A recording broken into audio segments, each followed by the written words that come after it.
Iran Israel మధ్య cease fire అంటూ America అధ్యక్షుడు ట్రంప్ బుక్కైపోయారు. అసలు యుద్ధం ఆగిందో లేదో పూర్తిగా ఎవరికీ ఇప్పటికీ తెలియని పరిస్థితి నెలకొంది. ఈ కాల్పుల విరమణకు ఎజెండా కానీ షరతులు కానీ తెలియదు. కానీ రెండు దేశాలు కాల్పుల విరమణకు అంగీకరించినట్లు ఆయన ప్రకటించిన కాసేపటికే మళ్లీ దాడులు ప్రారంభమయ్యాయి. దీంతో తీవ్రమైన అసహనం ప్రదర్శించిన ట్రంప్ కాసేపటికే అసలు సీజ్ ఫైర్ అమల్లో ఉందంటూ ప్రకటించేశారు. ఇంతకీ యుద్ధం సంగతేమో కానీ అనవసరపు ఉత్సాహం ప్రదర్శిస్తూ అమెరికా అధ్యక్షుడు అభాసు పాలవుతున్నారు అంటల్లో ఎలాంటి సందేహం లేదు.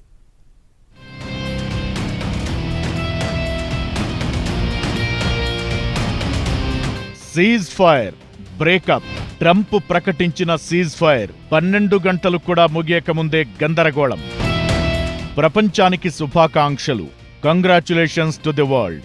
ఇక ఇది శాంతికి సమయం అంటూ ట్రంప్ తన సోషల్ మీడియా ప్లాట్ఫామ్లో పోస్ట్ చేసిన దగ్గర నుంచి ఇరాన్ ఇజ్రాయెల్ వార్ తరువాత ఎవరేం సాధించారనే చర్చ ప్రారంభమైంది. మొత్తంగా ట్రంప్ అయితే తనని తాను శాంతిదూతగా వర్ణించుకోవడానికి ఈ యుద్ధాన్ని విరమణని వాడుకున్నారు. అసలు ఈ సీజ్ ఫైర్ టైం టేబుల్ కూడా ట్రంపే ప్రకటించారు. ఇరాన్ ముందు కాల్పులను ఆపేస్తుంది. ఆ తరువాత 12 గంటలకు ఇజ్రాయెల్ ఫైరింగ్ నిలిపేస్తుంది. ఆ తరువాత 24 గంటల్లో ఈ 12 రోజుల యుద్ధానికి పూర్తి ముగింపు పలుకుతారు. ఈ కాల్పుల విరమణకి చెప్పిన సమయంలో రెండు దేశాలు కూడా కామ్గా ఉంటారు అంటూ ట్రంప్ ఓ సుదీర్ఘమైన పోస్టే పెట్టారు.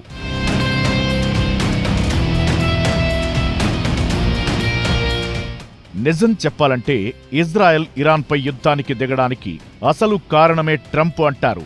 ఇరాన్ మెడపై కత్తిపెట్టి న్యూక్ డీల్ కుదుర్చుకోవాలని హూంకరించారు. దానికి ఆ దేశం ఒప్పుకోకపోవడంతో ఇక యుద్ధమేనంటూ ఆయనే స్వయంగా సైరన్ ఊదారు. డీల్ కుదుర్చుకోకపోతే చస్తారంటూ కూడా అమెరికా ప్రకటించగానే ఇజ్రాయెల్ ఇరాన్పై విరుచుకుపడింది. యుద్ధం మొత్తం కూడా ట్రంప్ కనుసన్నలోనే నడిచిందనడంలో సందేహమే లేదు. చివరకు పోయిన వారం ఇంకో 14 రోజులు గడువు ఇరాన్కి అణు ఒప్పందంపై ఇచ్చినట్లు ప్రకటించారు. ఆ వెంటనే రెండో రోజునే ఇరాన్ అణు స్థావరాలపై దాడి చేశారు. ఈ మధ్యలో ఇజ్రాయెల్ ట్రంప్ కలిసొచ్చినా రాకపోయినా తామే దాడి చేస్తామన్నారు. బహుశా ఆ క్రెడిట్ వారికెందుకు దక్కించాలనుకున్నారేమో. తమ బీ స్పిరిట్ బాంబర్లతో ఇరాన్ అణు స్థావరాల వెన్నువిరిచారు. ఇప్పుడు సీజ్ ఫైర్ కూడా ముందుగా ఆయనే ప్రకటించారు.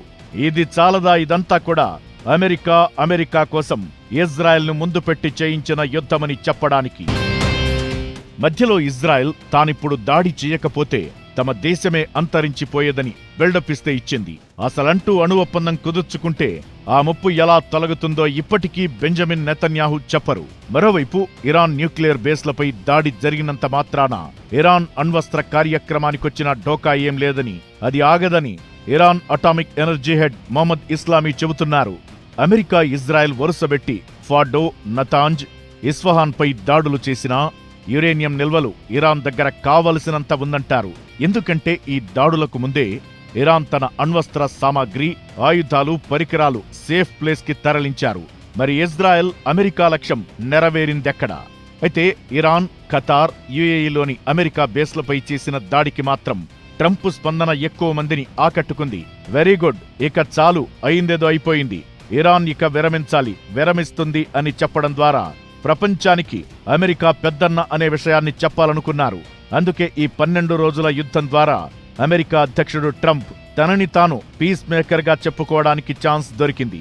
అయితే ఇరాన్ మాత్రం ట్రంప్ కాళ్లా వేళ్లా పడినందుకే యుద్ధాన్ని విరమిస్తున్నట్టు చెప్పింది. ఈ మధ్యనే ఇండియా పాకిస్తాన్ వార్ తానే ఆపినట్లు కలరింగ్ ఇచ్చిన ట్రంప్ తాజాగా ఈ ఛాన్స్ ని కూడా వదులుకోవడం లేదు. అందుకే ఈ కాల్పుల విరమణ దీర్ఘకాలికం అంటూ ప్రకటించేశారు. ఈ రెండు దేశాలు ఇక ఒకరిపై ఒకరు షూటింగ్ చేసుకోవంటూ చాలా ముందస్తుగా చెప్పేశారు. అయితే ఈ మార్కెటింగ్ టెక్నిక్లన్నీ కూడా ఎంతవరకు పనిచేస్తాయనేది కాలమే చెప్పాలి. మళ్లీ ఇజ్రాయెల్ కనుక షూటౌట్ కి దిగిందంటే పరిస్థితి రష్యా వర్సెస్ యుక్రెయిన్లా మారిపోతుంది.